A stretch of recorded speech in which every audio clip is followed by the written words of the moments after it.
Ano kaya ang tsansa ng isang visitor or Electronic Travel Authorization or ETA holder na makapagtrabaho sa Canada at maging permanent resident later on?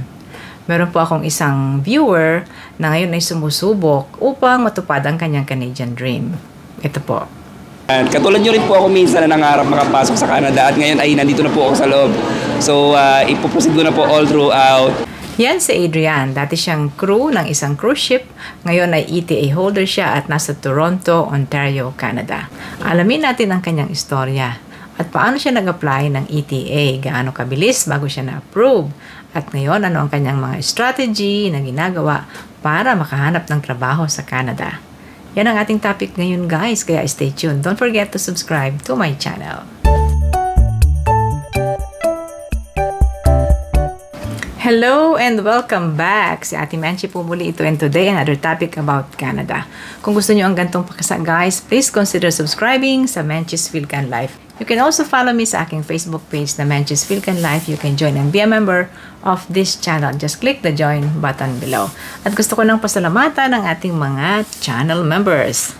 Thank you kay Jesseline Ochoa, Jennifer Palanas, kay Erwan Villanueva, Crystal Snow, Driving Mom Advisor, kay Johnson Pangilinan, Corazon Binene, kay G-View, Imelda Leal, Nani, Pecto 8, Joy Gabriel, Channel X, kay Marjorie Ramos, Marjo Jumento, kay Jency, Neri Castro, Marciano, and Nympha. Salamat po sa inyong support sa aking channel. Now, let's go to our topic for today. This is about Electronic Travel Authorization or ETA at istorya ng isang ETA holder.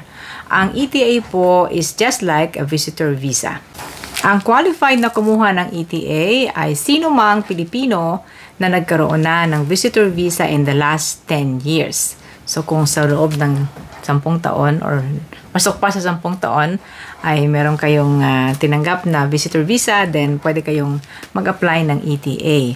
At isa pang qualifications ay kung meron kayong valid na US non-immigrant visa. Pero alam din ni Adrian na bilang isang visitor sa Canada ay maraming restrictions. Hindi na po pwede yung mag-apply ng work permit inside Canada. Pwedeng maghanap ng trabaho, pwedeng makakuha ng LMIA. Pero ang pag-apply ng work permit hindi na allowed sa Canada. Pwede siyang mag-apply outside Canada o di kaya ay mag-flag polling sa isang US-Canada border. Alam yan ni Adrian. At bukod doon, bago ka makahanap ng trabaho, may mga restrictions kung low-wage jobs. Katulad ng hindi ka pwedeng mag-apply, hindi asikasuhin ng LMIA mo kung ikaw ay low-wage at nag-a-apply ka sa mataas ang unemployment rate na 6% and above. At ang employer kailangan ay 10% lang ng workers niya ang kukunin niya na foreign worker na katulad niya. Yun ang mga restrictions na kinakaharap ng ating interviewee na si Adrian. Pakinggan po natin ang kanyang istorya. Ano yung qualifications mo to get an ETA? First na qualification po is you have US visa non-immigrant visa. So, ang iyong non-immigrant US visa ay valid up to now? Yes po. That's okay. So, because of that, naisip mo pumunta sa Canada. Bakit mo naman naisip na Canada ang puntahan? Alam nyo, ang ganda po kasi ng lagi ko nakaririnig na good side, good comments sa Canada na puro milk and honey yung mga promising, ganyan. And second thing is, si Canada po kasi yung unang country na nagkaroon po ako ng multiple visa like ETA. Okay. So, siya ay may non-immigrant US visa. Bakit? Anong trabaho mo, Adrian? Yes po. Ako po ay former seafarer sa isang luxury cruise line. Pwede ko ba magitin? Yeah. Ang P&O Carnival UK based in Southampton, England. This is a British blue chip flagship cruise line. Ayun. So, yan po. Pag may US non-immigrant visa, pwedeng mag-ETA to Canada. So, okay. Paano ginagawa yung ETA application?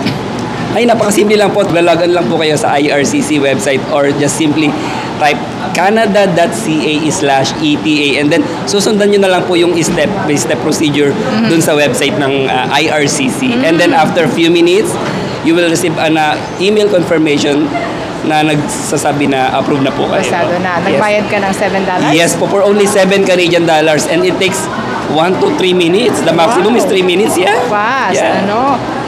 Okay, so kailan ka dumating sa Canada? I arrived last September 23 in Toronto Pearson Airport, Toronto, Canada. September 23? Yes po. Matagal na. Yes, October, September 23. November, December. Magti 3 months ka Yes na dito. po, opo. Ayun. Okay, ito yung malaking tanong. Yes po. Anong goal mo ngayon? Bakit from seafarer, nag-UK, nag-England ka na at kung saan sa mga bansa, Canada ang pinili mo? What is your goal? Actually, ang goal ko po is talagang unang-una sa lahat ay makatulong po syempre sa family, and at the same time sa future ko po, yun po yung mismong objective ko. And hindi naman po natin maitatanggi na ang Canada po ay talagang lots of opportunity. So kaya ko po napili sa Canada, and then it so happen na siya yung unang nagbigay sa akin ng multiple visa. Ayun, okay. Pero may visa ka rin sa US, sa Yes UK. po, opo. Sa Europe, di ba? Opo.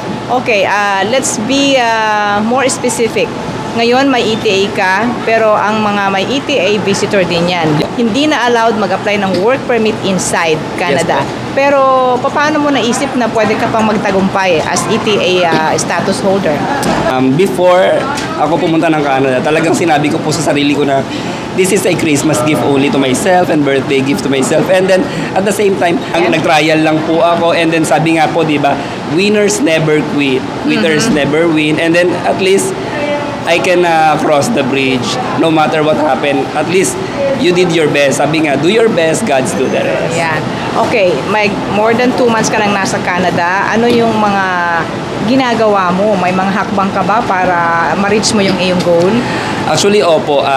In fact, marami po tayong mga consultant na nakikipag-ugnayan po tayo dahil sila po yung possible na pwede magbigay sa atin ng yung tinatawag nating sponsorship or employer or LMIA, kung ano man ang terminology ang ginagamit nila.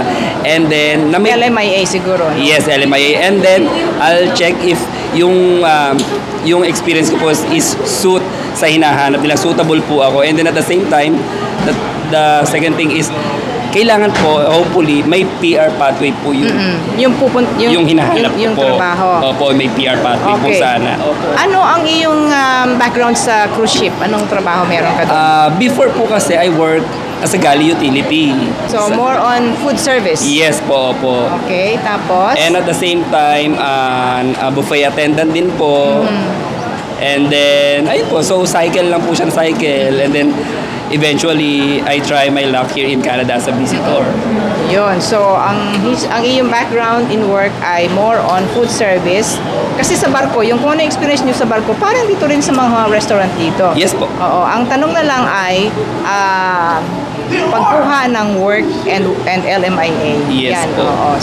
So, yun. So, regarding naman po sa pagkuha ng work and LMIA, so, meron po tayong job bank at meron po tayong SAS.ca, or sometimes, pwede nyo rin po i-consider yung mga consultant na pwedeng sila yung magbigay ng possible employers sa iyo. Ayun. So, ikaw ay meron ng kausap na consultant Yes po, to help opo, you with consultant that. po, opo. Ayun. Ang istorya mo ay parang magandang subaybayan. Di ba subaybayan namin ang iyong journey in Canada? Yes po. Bukas po ang talambuhay ko para subaybayan ng mga Filipino aspirant. Katulad nyo rin po ako minsan na nangarap makapasok sa Canada, at ngayon ay nandito na po ako sa loob. So, ipoproceed ko na po all throughout. Hopefully to PR and then to Canadian citizen by God's grace. Tama yung sinabi mo. Dapat ang iyong pagsisimulang trabaho ay alam mo na may PR pathway. Yes po. Sapagkat ang Canada, kaya ginugusto ng marami ay dahil ang Canada, hindi ka rito forever worker. Yes po. Ikaw ay magiging permanent resident and eventually a Canadian citizen. Opo. Ayun.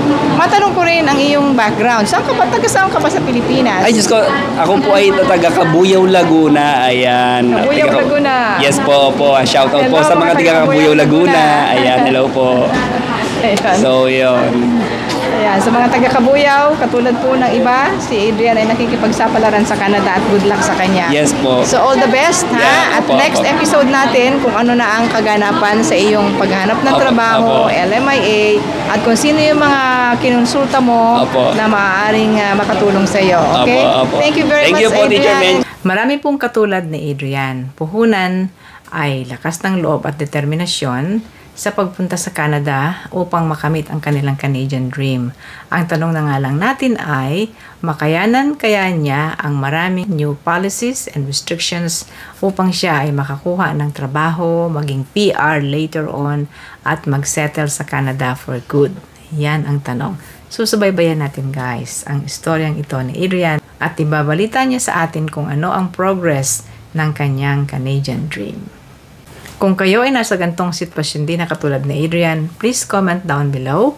O di kaya ay kung gusto nyong makontak ko kayo at i-feature din ang inyong mga istorya dito sa ating YouTube channel, lagay lang po ninyo sa ating comment section. Kung nagustuhan nyo ang ating video guys ngayon, please subscribe to my channel. You can also follow me sa aking Facebook page na Menchie's Philcan Life. At you can join and be a member of this channel.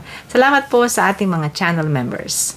Thank you kay Jesseline Ochoa, Jennifer Palanas, kay Erwan Villanueva, Crystal Snow, Driving Mom Advisor, kay Johnson Pangilinan, Corazon Binene, kay G-View, Imelda Leal, Nani, Pecto H, Joy Gabriel, Channel X, kay Marjorie Ramos, Marjo Jumento, kay Jency, Neri Castro, Marciano, and Nympha. Salamat po sa inyong support sa aking channel. Yan na muna guys, si Ate Menchie po ito from Toronto. Thank you very much for watching and I'll see you again.